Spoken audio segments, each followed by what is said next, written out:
I pray that your ears open this evening.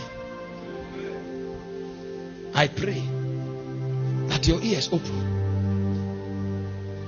The Bible said in Songs of Solomon chapter 4 verse 4, it said the mantle of many warriors, they are hinged on the ear of the gates of Zion. These things float in the spirit. When a man leaves this realm, what he carries is trapped in the spirit, waiting for a man that can enter. I will show you how we enter into depth and dimensions.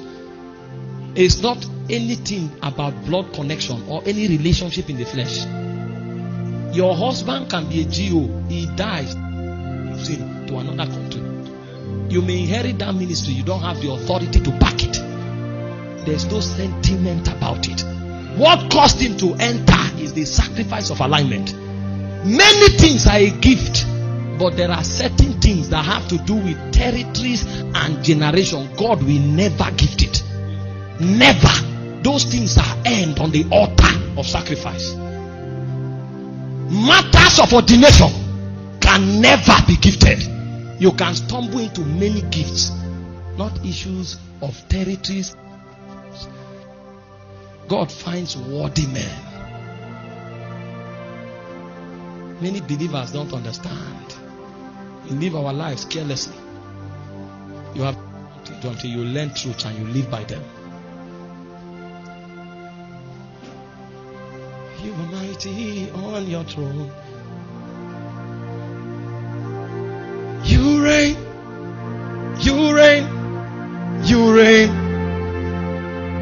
You reign. Kadosh.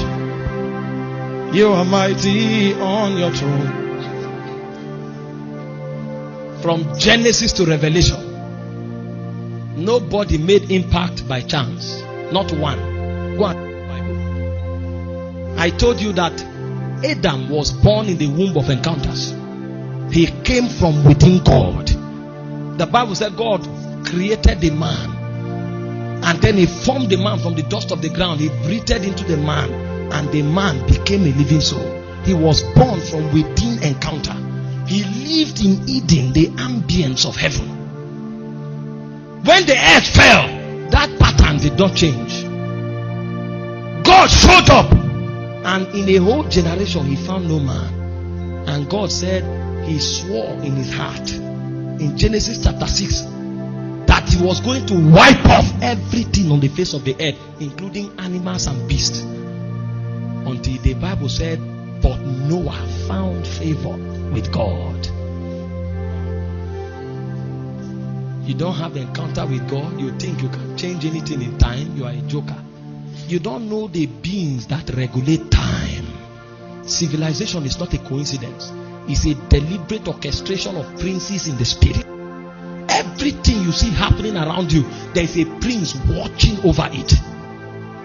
People don't wake up and just suddenly want to fornicate.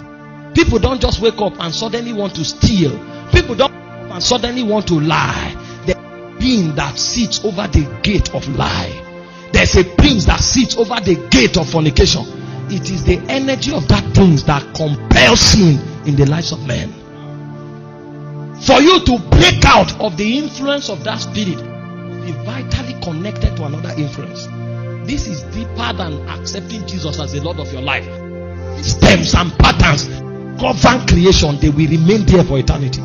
That's why before Christ, the only men that made impact were men of encounter. After Christ, the only men that made impact were men of encounters. How did you think Paul suddenly became mighty among the apostles? He had a team that he traveled with. When Jesus appeared, only him saw him. Only him heard him.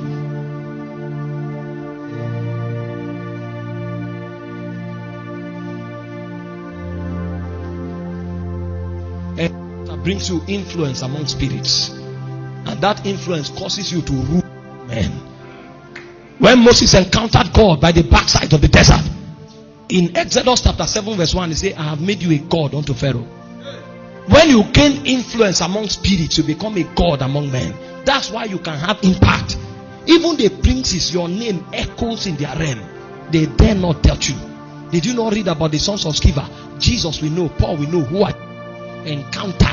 He registers your name on the legislature, on the charter of the spirit realm.